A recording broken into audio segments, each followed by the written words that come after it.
Ya baik, Bismillahirrahmanirrahim. Assalamualaikum warahmatullahi wabarakatuh. Waalaikumsalam. Waalaikumsalam warahmatullahi wabarakatuh. Bapak Ogi Sugiarto sebagai Urmamong dan Bapak Ibu yang berbahagia hari ini. Alhamdulillah kita kembali melanjutkan ya pertemuan untuk review dari penugasan yang Bapak Ibu sudah tuntaskan dari semua yang eh, sudah mengumpulkan, beberapa juga sudah mengupload sebenarnya review, hasil review atau beberapa review. Karena hari ini kita fokus Bapak Ibu ke LK5 sampai dengan LK8. Kemarin sudah selesai LK1 sampai 4. LK5 berkaitan dengan pengolahan hasil asesmen dan penyusunan laporan hasil asesmen. Kemudian modul ajar problem based learning, project based learning, dan differentiate based learning. Eh, ya, mungkin langsung saja Bapak Ibu kami serahkan ke Pak Ogi untuk memandu kami Baik, ini. Silakan Pak. baik, baik. Terima kasih Pak uh, Sam. Baik, Bismillahirrahmanirrahim. Assalamualaikum warahmatullahi wabarakatuh. Waalaikumsalam Waalaikumsalam warahmatullahi warahmatullahi wabarakatuh. wabarakatuh. Wabarakatuh. Yang terhormat Pak Sam sebagai dosen untuk program kali ini. Uh, yang saya hormati Bapak Ibu sekalian, tadi sudah disampaikan bahwa hari ini kita berpindah ke LK5 sampai dengan LK8. Iya Pak. Kemarin LK1 sampai LK4 eh, banyak catatan-catatan yang sudah diberikan, dan setelah saya membuka LMS ada yang sudah menyesuaikan. Hari ini sebenarnya masih ada korelasinya dengan yang LK4 kemarin ya, untuk LK5 ini terkait dengan asesmen. Kalau kita eh, menggunakan kurikulum Merdeka saat ini, tentunya Bapak dan Ibu sudah mengisi secara mandiri untuk era POT. Era POT itu memang gampang-gampang susah ya Bapak Ibu, karena semakin banyak tujuan pembelajaran yang kita input, maka semakin banyak pekerjaan kita, semakin banyak yang harus kita nilai. Itulah mengapa banyak guru yang melakukan, saya tidak tahu bahasa bakunya apa ya, tapi saya biasa menggunakan uh, uh, uh, dia bukan curang juga sih sebenarnya. Sebenarnya dia sudah mengejar lebih CP-nya. Namun karena menghindari penilaian yang banyak, sehingga dikaburkan pada saat mengisi era POT sengaja hanya memasang satu TP untuk mengurangi pekerjaan. Eh, Sebenarnya itu tidak dibenarkan, walaupun dengan alasan apapun. Eh, Sehingga Bapak dan Ibu eh, pada saat merumuskan TP tidak perlu banyak-banyak, karena akan berimbas kepada bertumpuknya pekerjaan pada saat kita mengisi era POT. Kemudian di era POT itu juga uh, ada dua bagian penilaian yang memang berbeda, yaitu tes dan non-tes. Kalau untuk tes itu saya rasa itu memang objektif, tapi di bagian non-tes terkadang guru di situ tutup mata langsung mengisi, tidak lagi melihat eh, instrumen-instrumen yang ada. Nah, sehingga Bapak dan Ibu yang sudah mendapatkan gelar guru profesional nantinya, agar kita jelas apa saja yang menjadi bagian-bagian di non-tes dan yang mana yang menjadi bagian-bagian pada uh, tes, nilai tes. Untuk LK5 ada dua tugas yang menarik perhatian saya ya. Semuanya menarik, tapi ini lebih menarik tugasnya Pak Widi dengan Ibu Dina. Eh, di situ sudah tertera memang ada penilaian tes dan ada penilaian non-tes. Tapi di penilaian non-tes, baik di miliknya Pak Widi maupun Ibu Dina, itu masih belum diisi. Pada kesempatan ini, eh, nanti baik Pak Widi maupun Ibu Dina, setelah itu akan ditambahkan oleh Bapak Ibu yang lain. Eh, Kira-kira untuk di non-tes itu, siap, dasarnya dari mana kita angka lalu memasang di tempat itu. Karena di non-tes maupun tes semuanya kuantitatif, Bapak Ibu. Berbeda dengan kurikulum yang terdahulu. Kalau kurikulum yang terdahulu ya yang biasanya yang non-tes itu cukup diuraikan ya, diuraikan hasilnya di situ. Kalau ini ya diberikan secara kuantitatif juga. Sama halnya dengan tes. Ya, ada kisaran nilainya sekian sampai sekian, sekian sampai sekian. Ya, mungkin Pak Widi dengan Bu Dina bisa membuka LK-nya, lalu dilihat. Juga Bapak Ibu yang lain boleh dibuka LK-nya LK lalu yang dilihat. kelima ya, Pak? Kemudian, ya benar. Kemudian boleh kita lihat di bagian pengelolaan hasil asesmen itu, terutama pada bagian tes dan non-tes. Yang saya mintakan lebih awal mungkin Pak Widi deh, Pak Widi yang bisa menyampaikan garis-garis besar terkait dengan penilaian tes dan non-tes itu. Coba Pak Widi, kita dengarkan bersama bagaimana. Bisa mungkin sambil share, Pak. Baik, Pak. Terima kasih banyak, Pak. Setelah dilihat LK5, sana memang ada tes dan non-tes, tapi untuk penilaian angkanya tidak diapakan di sana, Pak. Tadi revisi saya buat. Tapi secara sesuai yang dipahami, Pak, terkait penilaian tes dan non-tes ini, sebenarnya untuk non-tes ini kan kita penilaiannya termasuk di sana penilaian sikap, penilaian hasil kinerja, penilaian produk, proyek yang dibuat, kaitannya ke sana, Pak. Jadi pemantauan langsung sebenarnya. Jadi kalaupun kita buatkan rentang nilai secara kuantitatif itu bisa kita kondisikan, karena kita bisa membuat instrumennya mungkin ini terpenuhi berapa poinnya, tidak terpenuhi. Termasuk untuk skala sikap yang kita lihat, itu bisa kita kuantitatifkan, bisa kita poinkan, Pak. Selanjutnya mungkin kita juga melihat untuk non-tesnya berupa produk hasil dari hasil dari proyek mungkin yang dibuatnya untuk bentuk pembelajaran PJBL, proyek based learning-nya. Jadi dari hasil situ kita bisa mengkondisikan nilai non-tes, penilaian non-tes yang akan kita nilai.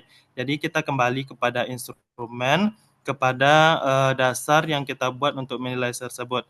Tadi ada rentang yang kita perhatikan, ada hal-hal yang kita pantau, yang kita amati, yang kita observasi langsung, sehingga benar-benar valid hasilnya. Jadi kita tidak menerka-nerka hasilnya ini anak 70, ini 80, mungkin tidak demikian, Pak. Jadi mungkin bisa kita buatkan rentang, kita buatkan ketentuan terlebih dahulu, poin mana yang akan kita nilai, bagian mana yang akan kita nilai, sehingga kita tahu berapa poin untuk yang dilakukan, yang dikerjakan anak ini berapa nilainya, untuk yang dibuat anak ini berapa nilainya. Jadi apa yang sudah terpenuhi oleh anak, berapa poinnya, apa yang belum terpenuhi berarti berkurang dari semua teman yang sudah memenuhi kriteria yang kita buatkan.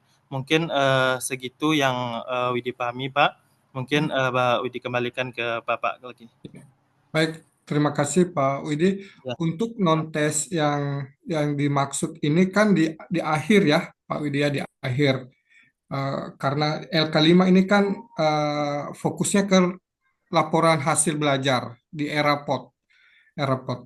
Jadi nanti non-tes itu yang Pak Widi input di era POT.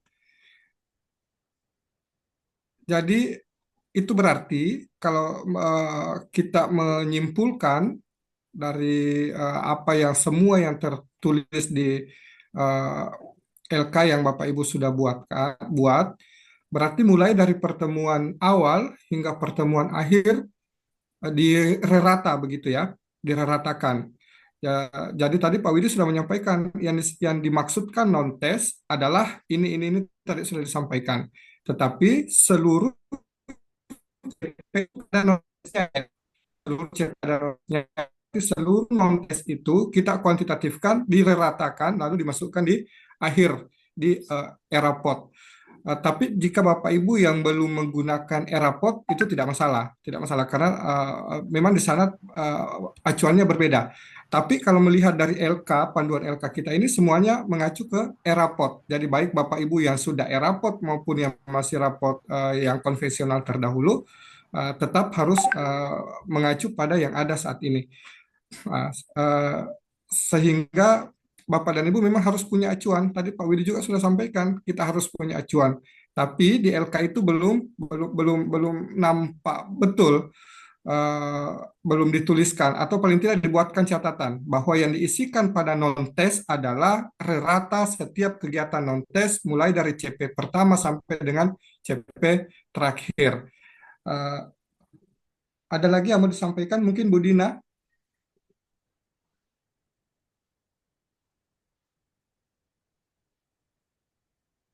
Ya, Ya, Pak. ya, silakan Bu Dina. Di sana masih kosong ya di bagian non-tesnya ya. Di bagian, tunggu bentar, Pak. Dibuka dulu, Pak. Bagian non-tes.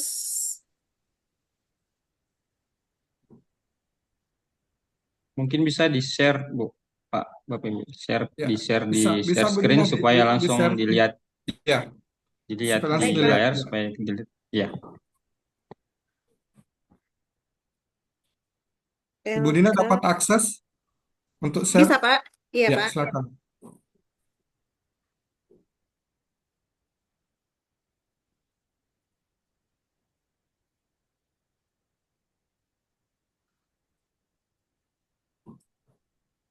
Sudah ya, Pak? Ya, sudah.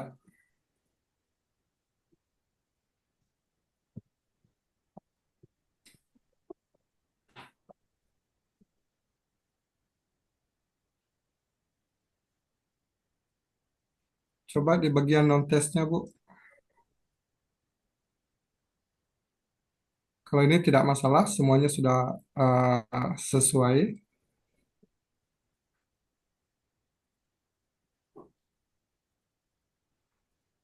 Yang di rapornya, Pak. Ya, benar.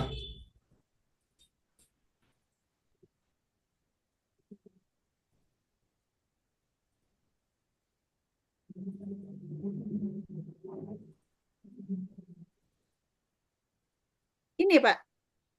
Ya, coba. Oke, bisa digulir. Oh, ini untuk yang tes.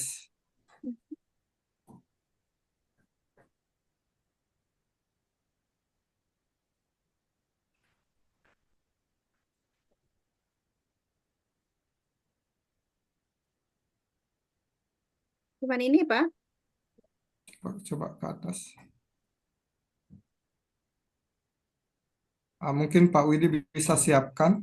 Ya, Coba kita di lihat punya sini. Pak Widi. Karena harusnya ada. Ini Ibu yang sudah, non-tes. Yang di Ibu, sini, Pak. ya. Oke, oke, oke, oke. Ya, ini dia. Oke, oke. Ya, ini kan sudah ada angka-angkanya ya. Iya, Kalau Pak. di Pak Widi, kalau di Pak Widi di sini masih kosong ya, Bu Dina ya, untuk Iya, bagian non tes. iya masih kosong, Pak. Sehingga kenapa saya mengangkat dua yang berbeda, biar kita mendengarkan. Coba dasarnya Bu Bu Dina, ini dari mana ini non tes ini? Iya, Pak. Dari mana angka ini? Angka 89 ini? Iya, tunggu sebentar ya, Pak. Kemarin,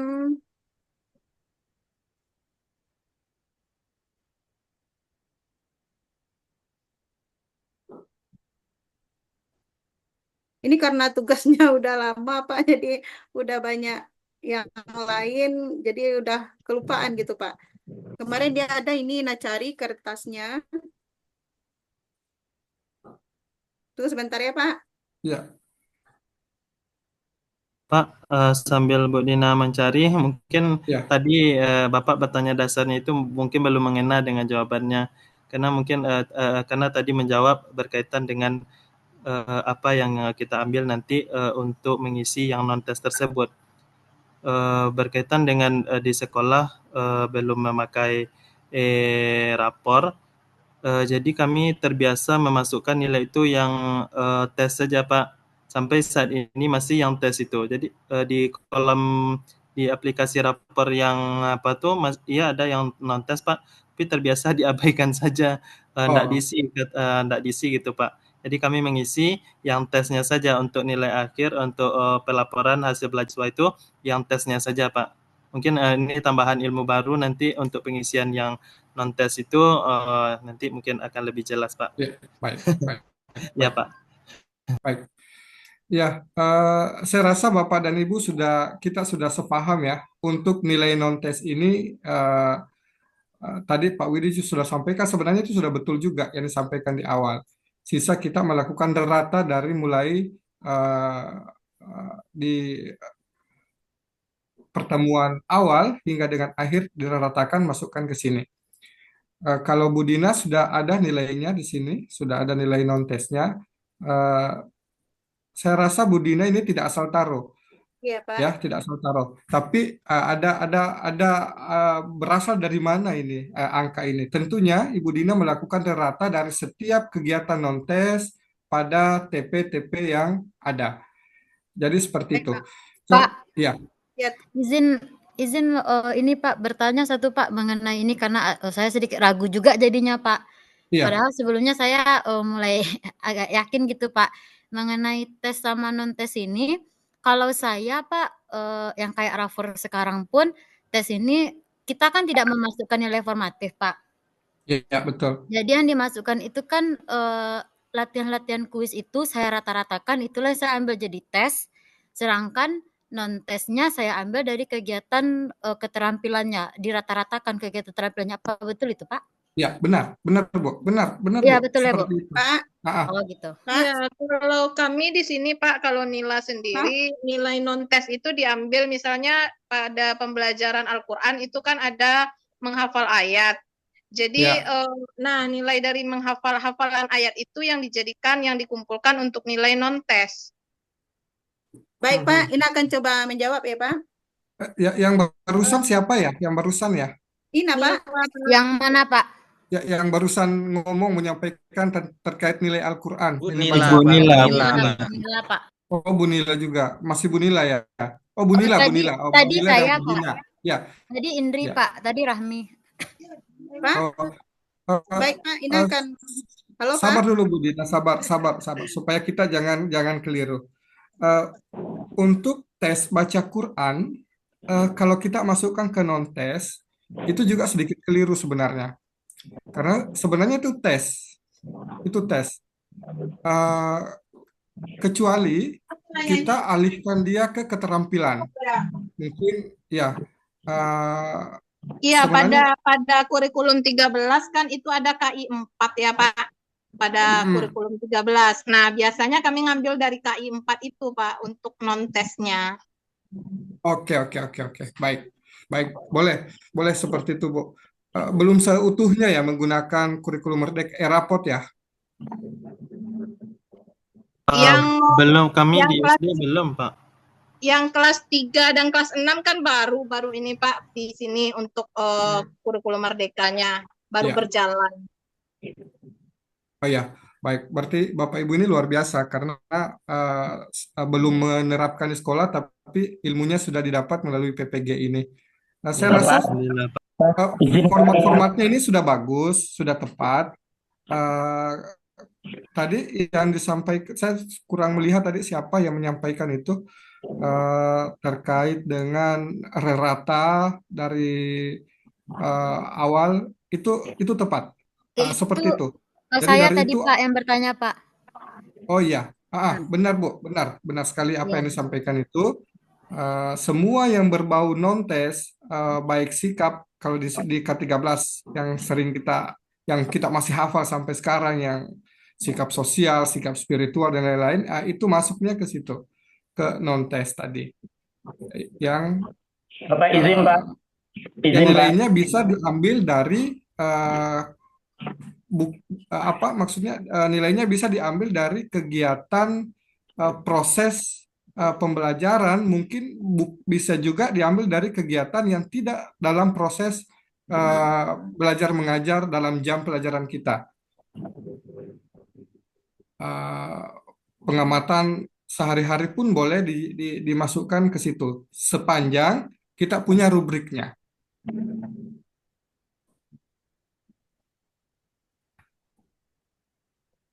Berarti jika ada kita sudah menyiapkan rubrik penilaian untuk non-tes ini, kapanpun itu bisa kita pantau ya Pak, bahwa baik itu Iya, di luar jam pelajaran. benar Bu, benar. Karena ini akan muncul di ERAPOD kita nantinya, akan kita isi di sana. Pak, maaf Pak, Ya, Bu Elsa, silakan Bu Elsa. kalau saya nggak salah Pak, kalau untuk nilai dari pengamatan kita dalam pembelajaran itu maksudnya ke nilai formatif ya, Pak. Ya, jadi itu kan tergantung sekolah masing-masing memasukkan nilai formatnya enggak gitu Pak. Boleh kalau di sekolah saya boleh memilih kalau mau masukkan nilai sumatif saja atau memilih keduanya juga boleh seperti itu Pak. Kalau di era Pak. Iya, betul Bu. Formatif, sumatif, yang berbau sikap, dan keterampilan. Kalau keterampilan sih bisa dimasukkan ke penilaian ya, ke tes. Tapi kalau di yang sikap itu di non tes dia. Bahkan untuk kalau non tes, bedanya non tes dengan tes kan, kalau tes kan ada perintah soalnya gitu ya. Sementara non tes tidak ada perintah soalnya.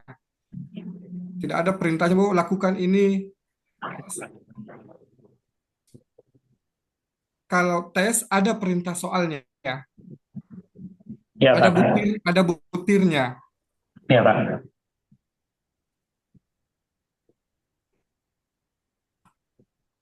Saya rasa 2 LK ini sudah mewakili punyanya Pak Widi dengan Bu Dina. Ada yang sudah terisi dan ada yang kosong. Tadi Iya, Pak Widi memang Pak. belum mengisi, Iya, tetapi sebenarnya Pak. sudah dipahami. Begitu pula dengan Bu Dina sudah mengisi, dan alurnya dari mana asalnya beliau juga sudah mengetahui. Iya. Dan itu bisa cukup menjadi referensi buat kita semua. Iya, Kita beralih ke LK 6. Untuk LK 6 ini yang paling menarik perhatian saya miliknya Bu Nila. Bu Nila sudah ada ya? Ada Pak. Ya, baik. Yang saya baca berulang kali, jika saya melihat proses di kegiatan inti yang Ibu Nila uraikan di modul ajarnya itu, untuk tujuan pembelajarannya itu jauh dilampaui pada kegiatan inti di bawah. Ibu Nila memasang tujuan pembelajaran memang sangat rendah, namun pada saat saya membaca kegiatan intinya jauh melampaui itu. Bolehkah seperti itu, Bapak Ibu, kira-kira?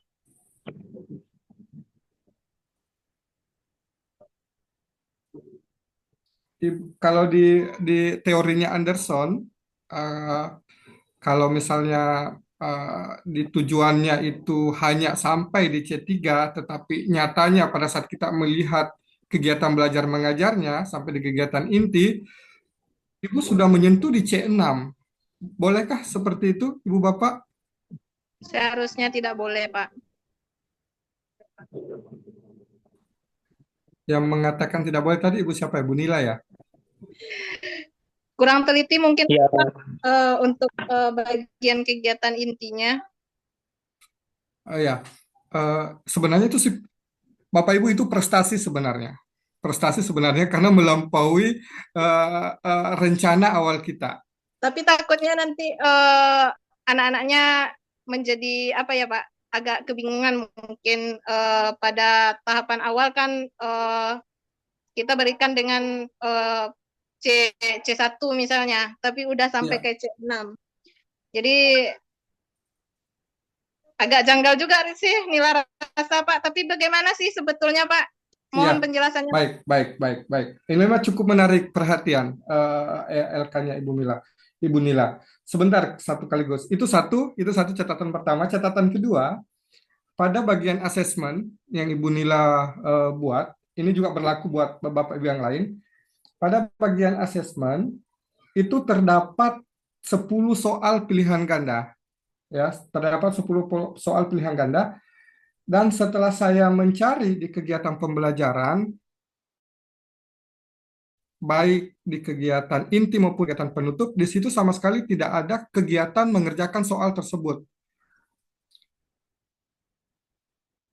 Tapi disediakan soalnya. Jadi ini menjadi catatan kita di setiap model apapun yang kita gunakan, jika ada soal yang kita buat dan diujikan, harus disertakan, Ibu ujikannya di mana? Di kegiatan akhir atau di kegiatan inti? Ini 10 soal ini. 10 soal itu waktunya cukup lama sekali untuk mengerjakan 10 soal. Sementara jumlah yang tersedia cuma 70 menit. 2 kali 35 menit. Karena 35 menitnya sudah dikasih ke project P5.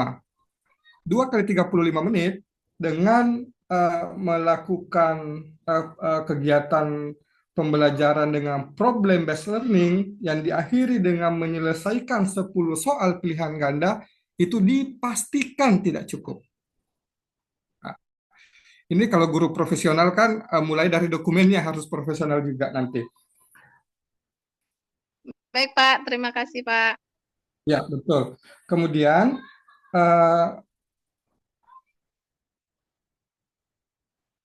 di bagian pemecahan masalahnya sangat bagus sekali, saya tertarik sekali karena di sana Ibu Nila meminta anak untuk melakukan simulasi ya, simulasi pembagian zakat. Di sana juga anak-anak diminta menjelaskan terkait dengan strategi pemberian zakat hingga disimulasikan. Nah, nanti kalau mau membuat yang seperti ini sangat bagus sekali dan ini pas dengan materi ini pas dengan menggunakan pendekatan PBL tadi. Yang menjadi masalah adalah ketersediaan waktu dan melampaui daripada rencana awal tujuan pembelajaran di awal. Nah, tapi kalau melampaui itu adalah sebuah prestasi sebenarnya. Jadi menjadi catatan kita bersama ya Bapak Ibu ya, kalau memang mau melakukan simulasi, mungkin tidak pada kegiatan inti pada hari itu, mungkin pada pertemuan berikut. Atau Ibu Nila boleh menambahkan untuk materi ini bisa dilakukan 2 kali pertemuan. Karena ada simulasi, juga ada 10 soal pilihan ganda yang harus. Terima kasih Pak. Baik, terima kasih Ibu Nila. Luar biasa LK-nya, LK yang paling menarik perhatian ya. Kemudian untuk LK7 di project ini hampir seluruh LK itu saya berikan catatan karena projectnya tidak muncul. Bapak Ibu, tidak semua materi di PAI bisa diprojekkan. Sehingga banyak tujuan pembelajaran tidak tercapai dengan proyek yang diajukan. Kalau ada beberapa yang saya lihat terkait dengan Asmaul Husna. Asmaul Husna di situ proyeknya membuat kaligrafi. Sementara tujuan pembelajarannya tidak ada menyentuh ke situ. Sehingga tujuan pembelajaran itu kan Bapak Ibu yang buat. Kalau memang proyeknya mau membuat kaligrafi, tujuan pembelajarannya disesuaikan. Itu salah satu contoh. Untuk LK7 di PJBL yang nantinya akan saya minta untuk memberikan pandangannya itu Bu Sri Sylvia. Uh, LK beliau yang uh, apa ya Iya, yang Pak. lumayan menarik perhatian. Yang pertama, catatan dari saya dulu, nanti Ibu Sylvia bisa memberikan umpan balik. Pertama, untuk tujuan pembelajaran. Tujuan pembelajarannya dapat dipertajam ya, Bu Sylvia ya. Dapat dipertajam, upayakan dengan proyek tujuan pembelajaran itu tercapai. Jangan sampai tujuan pembelajarannya lain, hasil proyeknya bagus, tapi tidak menjawab tujuan pembelajaran tadi. Dia berpindah atau dia melenceng ke tujuan yang lain. Karena sebenarnya PJBL itu dilakukan, Bapak Ibu, kenapa PJBL harus dilakukan? Untuk mempermudah guru mencapai tujuan pembelajaran. Kalau memang materi itu tidak bisa dengan PJBL, tujuan pembelajaran tidak bisa tercapai, ya jangan PJBL.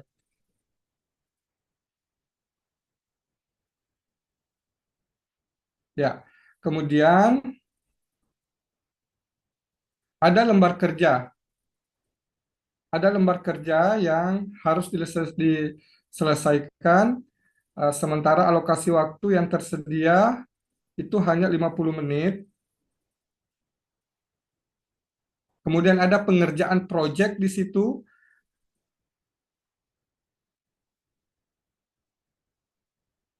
Pengerjaan proyeknya terlihat dilaksanakan di kegiatan inti, padahal ini proyek yang cukup rumit. Nanti bisa dijelaskan lagi, Bapak Ibu, modul ajar itu adalah cirinya guru, caranya guru juga, dan tidak bisa kalau misalnya Bapak Ibu menulis proyek ini akan dilanjutkan di rumah, itu tidak ada yang bisa menyalahkan Bapak Ibu. Itu betul, lakukan aja seperti itu. Proyek ini waktu pengerjaannya atau proyek ini waktu pengerjaannya 3 bulan. Boleh tertulis seperti itu di modul ajar. Modul ajar itu Ibu yang buat kok, Ibu yang akan menerapkan di sekolah.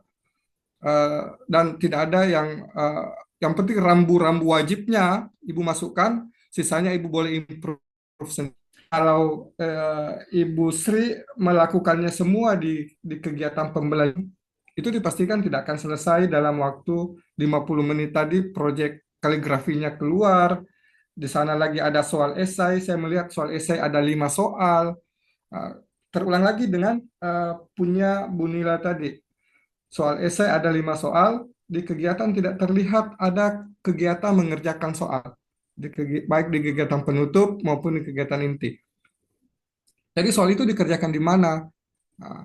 Apakah soal itu dibuat untuk akhir semester atau dibuat untuk di mana? Kalau memang dibuat untuk diteskan pada hari itu, alokasikan di kegiatan akhir atau di kegiatan inti sekalipun. Itu untuk catatan Bapak Ibu di bagian PJBL. Dan ini berlaku untuk semua karena hampir semua LK itu ciri PJBL-nya belum muncul. Ada yang sudah muncul tapi tidak sinkron dengan tujuan pembelajaran yang ingin dicapai. Silakan Bu Sri, ada yang mau disampaikan terkait LK-nya? Iya, Pak. Untuk LK saya kan bagian PJBL, itu di Asmaul-Husna membuat kaligrafi. Mungkin iya, Pak, di dalam kegiatan inti saya mengelompokkan atau menggabungkan dengan membuat LKPD dan membuat kaligrafi. Mungkin ya waktunya tidak cukup, Pak. Nanti bisa saya perbaiki. Ya, betul. Bagus, bagus, Bu. Kira-kira kaligrafi itu bisa selesai dalam waktu berapa lama? Oh, sekitar 15 menit 15 menit atau 20 menitan lah, Pak. Iya, Oh, iya, baru sadar kalau ternyata tidak cukup dengan waktu 50 menit, Pak. iya betul betul betul. Ya, kemudian saya lihat di sana ada teknik dasar ya, mau mengajarkan teknik dasar membuat kaligrafi Iya, juga. membuat kaligrafi, iya, Pak. Hmm. Mungkin nanti jangan belasan lah di situ, mungkin bisa pakai pekan, pakai mingguan mungkin, biar karyanya juga lebih bagus. Baik, Pak. Ibu silakan aja improve dan menyesuaikan dengan waktunya, dan dipertajam tujuan pembelajarannya. Baik, Pak. Terima Ya, kasih banyak, Pak. betul. Baik. Selanjutnya yang terakhir DBL. DBL ini memang belum belum saya berikan penilaian seluruhnya, ya, tapi yang paling menarik perhatian saya ada dua LK di sana, punyanya Bu Sri dan punyanya Pak Afdi.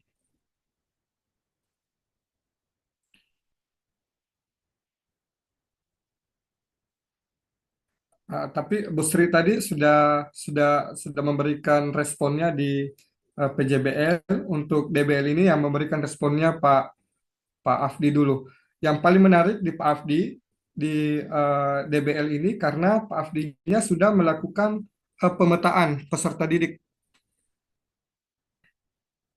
Oh, Pak Afdinya Pak sholat. Afdi. Pak Afdi sholat. Ya, Pak Afdi di sana itu sudah melakukan pemetaan peserta didik sesuai berdasarkan dengan profil belajar anak masing-masing ya, mulai dari gaya belajar apa sudah dipetakan semuanya, termasuk Pak Abdi melakukan asesmen diagnostik. Kalau kemarin saat kita sepakat bahwa asesmen diagnostik itu dilakukan di awal semester, ternyata di punyanya Pak Abdi, Pak Afdi ya, Pak Afdi, asesmen diagnostik itu dilakukan di setiap awal materi baru. Nah, dan itu juga boleh dilakukan seperti itu. Karena Pak Afdinya masih sholat, kita kembali ke Ibu Sri. Seperti apa Ibu Sri dalam menyusun modul DBL ini? Oh, DBL atau PBL, Pak? DBL. Ya. Maaf, Pak, saya salah buka. Tunggu sebentar, Pak. Ya, DBL Discovery. DBL itu LK berapa ya, Pak? LK terakhir, LK 8. LK 8. LK 8.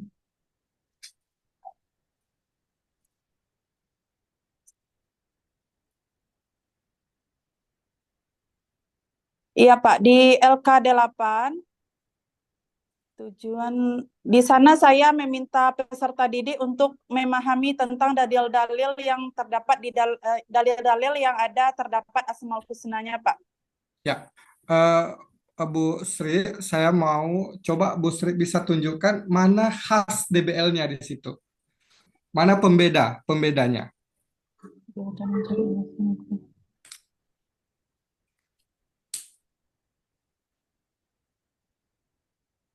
Di sini, Pak, saya di sana ada video tentang Asmaul Husna, kemudian saya minta peserta didik untuk mengamati video yang telah saya berikan, kemudian saya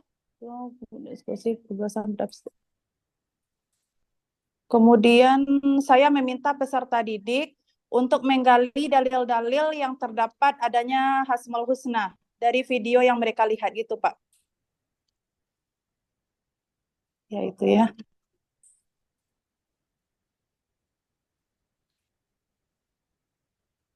Coba Ibu buka di kegiatan intinya.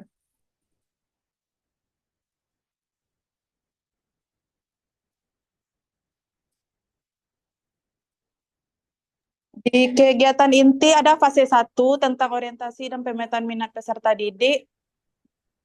Dalil-dalil. Iya, saya menyajikan video, Pak. Kemudian saya meminta peserta didik untuk memahami video. video yang berkaitan dengan Asmaul Husna. Terus apa lagi ya? Di bagian ending apa yang Ibu lakukan? Di bagian ending, untuk kelompok 1, mereka fokus dengan menyebutkan ayat dan arti surat. Di kelompok 2, peserta didik mencari dalil-dalil yang berkaitan dengan arti ayat dan arti surat. Dan kelompok 3, peserta didik fokus dengan dalil-dalil dan arti surat dengan jumlah yang lebih banyak. Oke, dapat. Betul, Bu. Berarti sudah terlihat pembedanya. Jadi hari ini kan kita punya 3 ya. Ada PJBL, ada DBL, dan ada PBL. Kita pastikan masing-masing ini ada pembeda, ada ciri khas khusus yang betul-betul berbeda. Karena nanti pada saat kita melakukan PPL, Bapak Ibu, ini akan dibawa sampai ke sana. Jadi pada saat kita simulasikan PBL, ya PBL-nya muncul, problemnya terlihat benar-benar ada problem yang diberikan kepada murid, lalu murid itu memecahkan problemnya. Tadi yang diangkat oleh Ibu Nila itu sangat luar biasa sekali, sangat bagus sekali. Ada problem yang diberikan kepada anak, lalu anak memecahkan. Bahkan sampai di akhirnya di endingnya itu adalah simulasi, ada simulasi terkait zakat fitrah, itu bagus sekali. Kemudian untuk PJBL di sana Ibu Sri proyeknya juga jelas, yaitu melakukan pembuatan kaligrafi, cuma tidak terlalu connect dengan tujuan pembelajaran. Jadi tujuan pembelajarannya disetting lagi supaya nyambung ke sana. Begitu pula dengan DBL yang Ibu Sri buat. Ciri khasnya sangat muncul, sama dengan punya Pak Afdi Putra tadi. Yang menjadi catatan baik lagi buat Pak Afdi itu di bagian asesmen, karena Pak Afdi sudah tidak memunculkan soal di sana. Jadi tidak ada soal yang harus diselesaikan anak, karena memang pas materinya seperti itu dan nilai sudah bisa didapatkan tanpa mengerjakan rubrik soal. Jadi kalau misalnya memang kita tidak perlu ada rubrik soal yang harus diselesaikan, tidak perlu ada, tapi kalau memang harus ada, tidak perlu banyak-banyak. Kita sesuaikan dengan jumlah JP kita. Saya rasa cukup untuk 4 LK untuk hari ini. Kita sudah obrolkan semuanya. Yang saya angkat nama-nama ini, yang saya sebutkan nama-nama ini adalah nama-nama memang yang cukup menarik perhatian di antara semua LK-LK yang sudah dibuat. Besok kita akan lanjutkan dengan LK berikut, tapi mohon disesuaikan lagi dengan hasil koreksi pada hari ini. Mohon maaf karena yang saya sampaikan ini adalah aplikatif ya Bapak Ibu ya, yang sehari-hari kita benar-benar buat. Saya tidak bisa berbicara masalah konsep karena saya bukan konsennya ke situ. Untuk konsep biarkanlah nanti Pak Hamka bicarakan hal itu. Tetapi yang saya sampaikan ini adalah praktisnya yang memang kita lakukan di sekolah sehari-hari. Terutama tadi pada bagian ERAPOD itu, walaupun Bapak Ibu belum menggunakannya, silahkan dipelajari. Karena pada waktunya Bapak Ibu akan menggunakan ERAPOD dan PPG ini sudah menjelaskan, memberikan semuanya kepada Bapak dan Ibu sekalian. Kemudian satu lagi dengan soal-soal yang harus diselesaikan oleh anak. Kalau Bapak Ibu melampirkan soal, tolong tunjukkan Ibu melakukannya di mana. Kalau Ibu menjadikannya itu pekerjaan rumah, tuliskan di situ bahwa memberikan tugas pekerjaan rumah dengan mengerjakan soalnya terlampir.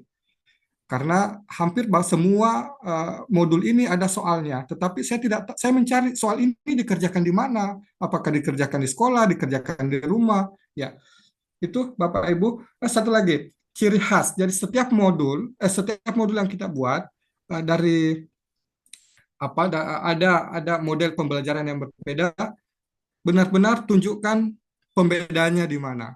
Pembedanya ada di mana? Pembedanya ada di mana sehingga pada saat kita melakukan simulasi pembelajaran sudah tidak kerepotan. Saya rasa Pak, demikian. sebentar Pak. Berarti kalaupun ada soal kita di dalam sana, kalaupun itu dijadikan PR, berarti kita tetap munculkan di dalam kegiatannya ya Pak? Ya, sebutkan mungkin di kegiatan akhir. Ibu bisa menuliskan di situ bahwa guru memberikan tugas rumah kepada anak atau guru memberikan tugas rumah soal terlampir gitu. Supaya soal yang dibawa itu kita tahu disajikannya di mana, di rumah atau di sekolah. Oke, terima Disajikannya kasih. kapan ya Pak ya? Jadi jelas dia ya Pak. Benar. Oke, baik. Terima kasih, Saya Pak. rasa ada yang mau memberikan umpan balik, disilahkan sebelum kita kembalikan ke Pak Syam. Ya Pak. Mohon Pak. Mohon izin bertanya Pak. Ya Pak Afdi. Mengenai apa Pak? Di LKPD Pak, baik itu di PBL maupun di PBJL Pak. Di LKPD itu Pak, harus kita tuliskan langkah-langkah yang harus dikerjakan oleh peserta didik itu Pak.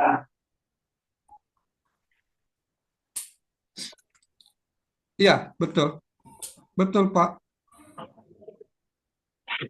Jadi gini Pak, yang jadi apa Pak? Yang jadi pertanyaan juga gini Pak. Yang mana PBJL Pak dengan PBJL itu kan di sana kan dituntut untuk anak itu salah satunya berpikiran kritis kan Pak, berpikir kritis gitu, gotong royong dan mandiri Pak. Jadi kalau seandainya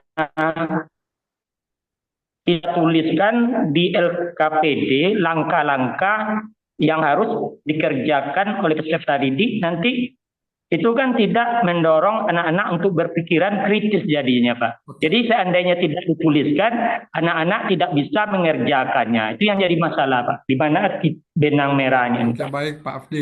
Terima kasih, keren Pak Afdi. Kemarin sudah sempat kita bicarakan ya terkait dengan LKPD. LKPD Iya, itu sebisa mungkin dia interaktif. Sebisa mungkin interaktif.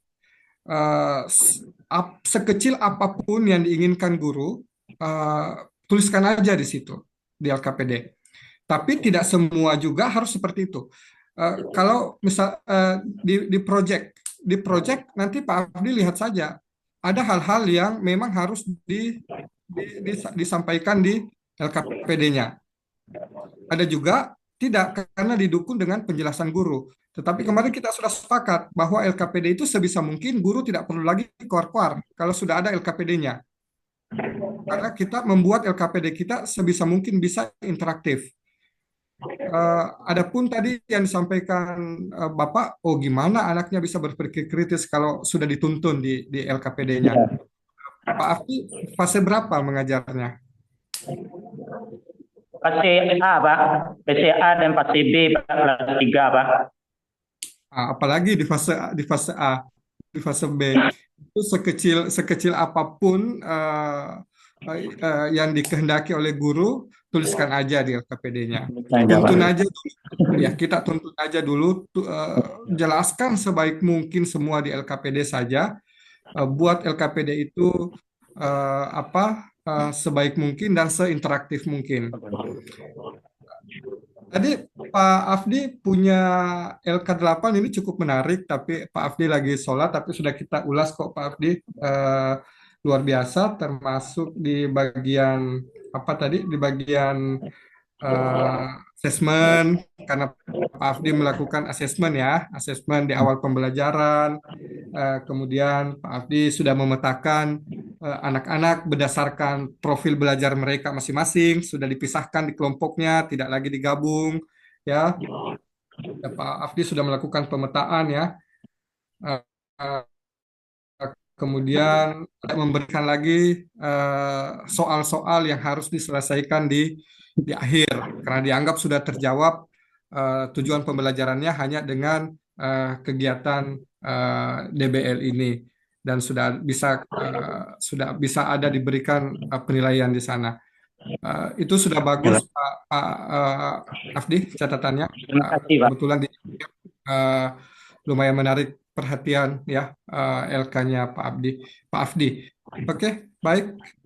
Cukup ya Bapak Ibu, kalau tidak ada lagi kita kembalikan ke Pak Sam. Ya, terima kasih Pak Sugiarto.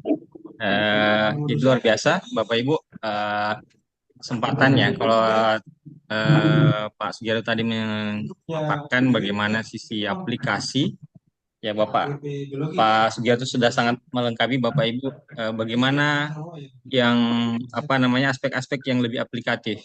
Ya, dan kami juga kalau yang mengajar secara teori, Bapak Ibu yang paham bagaimana sebenarnya implementasi itu dan lebih real, lebih nyata. Tetapi secara konseptual mungkin dari sisi teorinya mungkin kami yang melengkapi. Jadi sudah Bapak Ibu berkolaborasi. Mungkin sebelum ditutup, Bapak Ibu kami ada komentar sedikit berkaitan dengan ada tadi catatan kami setelah mengikuti forum ini atau materi pertemuan kita. Bapak Ibu, yang selalu diulang-ulang dalam BPG ini adalah dua model pembelajaran yang selalu diulang-ulang. Ada PBL, PJBL, PBL, PJBL. Mulai dari pendalaman materi kemarin sampai dengan hari ini, bahkan sampai dengan PPL nanti. Nah, ini kan kaitannya dengan profil pembelajar profil pelajar abad 21 Bapak Ibu ya. Keterampilan atau skill abad 21. Ada berpikir kritis, kreatif, berkolaborasi, berkomunikasi, literasi teknologi, kemudian literasi media, literasi informasi, dan seterusnya. Jadi, nah ini kan apalagi kita yang mengajar PAI seperti yang jelaskan Pak Sugiarto tadi, itu kan banyak yang sifatnya materinya itu di level pengetahuan atau C1 saja, cuman mengingat saja, karena sifatnya mungkin lebih ke dalam tanda kutip doktriner ya, maksudnya ya memang tidak mau harus itu, tidak ada level ketika bicara sholat ya terima sholat 4 rakaat 3 rakaat, tidak ada level kenapa harus ini kenapa harus itu, tapi skill abad 21 ini mendorong kita sebagai guru untuk memfasilitasi siswa berpikir lebih kritis dan berpikir lebih kreatif daripada sekedar menghafal konsep yang abstrak. Apalagi seperti tadi Bapak Ibu tentang Asmaul Husna, tentang keimanan, tentang zakat dan seterusnya. Jadi setelah kami coba dalami bagaimana apakah setiap materi itu semuanya bisa diproyekkan gitu kan? Apakah semua materi itu harus bisa diproyekkan? Tentu tidak semua seperti yang dijelaskan tadi Pak Sugiarto, tidak semua karena ada proyek itu dia harus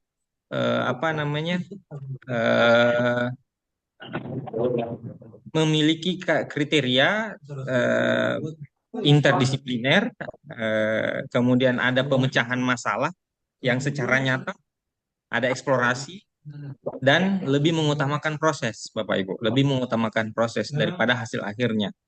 Jadi kalau mungkin sifatnya konseptual atau lebih abstrak atau lebih cenderung kehafalan, materinya sempit atau tidak luas begitu, misalnya bicara tentang definisi istilah saja, itu kan tidak mungkin diproyekkan. Nah, disinilah kemudian bisa kita kembangkan di materi tertentu atau di strategi yang mendorong kita ini lebih memfasilitasi siswa untuk berkreatif dan berpikir kritis dan kalau kurikulum Merdeka kan kata kuncinya adalah kolaborasi, bekerja sama. Jadi ada pemecahan masalah secara bersama. Jadi ciri-ciri proyek dalam pembelajaran kalau kita disimpulkan Bapak Ibu itu ada berbasis masalah nyata, bisa berproduk, ada karyanya, dan ada proses kolaborasi di dalam, butuh waktu yang lebih dan ya melatih keterampilan seperti yang kita sebutkan tadi, ada keterampilan berpikir kritis, ada kolaborasi, ada literasi dan seterusnya, sehingga terintegrasi, kurikulum itu dipahami secara lebih utuh begitu Bapak Ibu, dari CP kemudian sampai ke level assessment dan modul ajar. Sekira itu Bapak Ibu ya, pertemuan kita. Ada yang mau mengkonfirmasi atau memberikan feedback lagi sebelum kita tutup? Sudah dah. Cukup Bapak Ibu berarti ya. Berarti Cukup Pak. Ya, baik. Terima kasih Bapak Ibu. Khususnya Pak Sugiarto sudah. Coba tanya Dina lu, Pak. Coba tanya Dina, Pak. Oh, Ibu Dina. Kenapa Ibu Dina yang ditanya? Iya, kenapa Bu Dina? Ada apa? Cukup Bu Dina. Dia ngambek, Pak. Memang anak kuliahan. Dia ngambek, Pak. Tadi ditanya, terus disuruh diam aja lagi, Pak. Ya, baik. Bapak Ibu, saya kira kita cukupkan ya. Luar biasa hari ini. Insya Allah lagi kita lanjutkan. Dan Pak Sugiarto mungkin kami informasi juga hari Sabtu itu sudah mulai pre-teaching Pak. Oh, baik. Ya, pre-teaching, jadi nanti mendampingi lagi Bapak Ibu guru untuk pembelajaran simulasi mengajar teman sebaya dan kebetulan kelas ini luar biasa aktif Pak Ugi ya. Ya, benar, luar biasa sekali kelas ini Pak, luar biasa sekali. Sampai bikin latihan di luar pertemuan kita. Jadi untuk persiapan. Jadi sudah dipersiapkan lebih awal. Saya kira ini sangat positif sekali. Yang mudah-mudahan bisa ditularkan ke guru-guru yang lain dan peserta yang lain. Oke, terima kasih Bapak Ibu kesempatannya. Kita berproses lagi. Insya Allah besok hari Jumat mungkin jam 5 Pak ya, atau ada perubahan waktu sama Pak. Oke, baik. Kita mulai jam 5 insya Allah. Mudah-mudahan bisa dimulai lagi seperti ini. Terima kasih Bapak Ibu. Kita akhiri. Wassalamualaikum warahmatullahi wabarakatuh. Waalaikumsalam warahmatullahi wabarakatuh.